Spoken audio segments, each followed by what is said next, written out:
So, tignan natin ngayon yung palusot ni Richard Hedran tungkol doon sa comment niya nung tinawag niya yung Mindanao or South parts of the Philippines to be sub-Saharan level when it comes to development. This is Pinoy Extreme. Let's do this. Interview, I think this is the one with Becky Anderson on CNN. I was asked about popularity of Duterte at sinabi ang konteksto ng popularity ng Duterte is because of Imperial Manila's neglect or so-called Imperial Manila's neglect ng ating mga kababayan sa Mindanao. Of course, I've been all around Mindanao, beautiful places, very developed places like Davao, like Jensan. I've been in Siargao, one of the most beautiful places on earth. No question about it, guys. At the same time, if you look at the data, it's absolutely clear, guys, na if you look at least some of the regions sa Mindanao, and overall, if you look at the average HDA in Mindanao, medyo malayo siya sa Northern Luzon or Benguet, where I come from. Okay, fine. Malayo. But have you checked the levels of the sub-Saharan African levels na sinasabi mo? So, let's dive deep doon sa Human Development Index na pinagsasabi ni Richard Hedran. And as you can see, on these countries like Nigeria, Rwanda, Togo, so on and so forth, di ba? They are considered low on human development. Bakit? Kasi their scores ranges from 0.54 pababa. Ngayon, tignan natin yung HDI values nung mga nasa Mindanao. Zamboanga Peninsula, 681, 671, 658.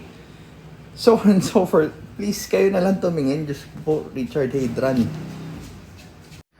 And of course, just for very quickly for comparison purposes, because you don't have 2 hours lecture on database when you have an international interview on CNN or whatever. I just try to say, if you look at it, for instance, yung HDI ng Benguet. Look at how you manipulated your data. Pinakita mo yung nandoon sa medium human development when clearly mas marami at mas mahirap yung mga regions doon sa sub-Saharan African na sinasabi mo. Province among others is almost 0.9, right? Which is close to countries like Chile or Croatia or Sabay buhat ng bangko ng probinsya niya. Grabe na to.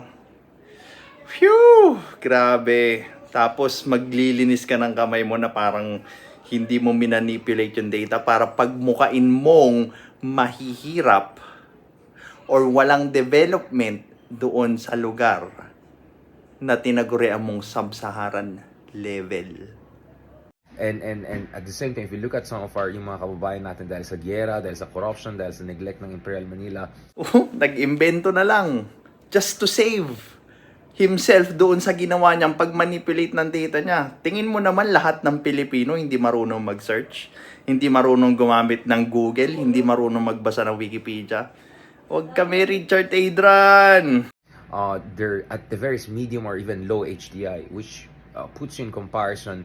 Well, if you actually go to sub-Saharan African country, South Africa is a very developed country, at least more compared to us. But countries like Cameroon, countries like Kenya, Ghana, actually they have also medium range HDI. So again, I was not in a position to give a lecture on the database, but it was that.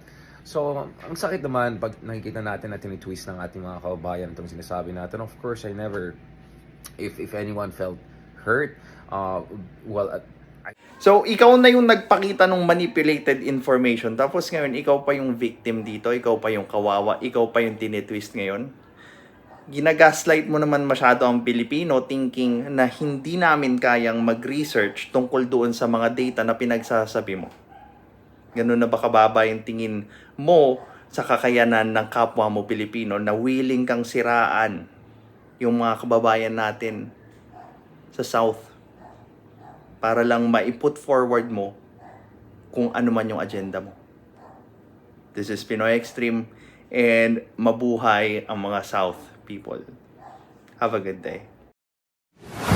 This is Pinoy Extreme.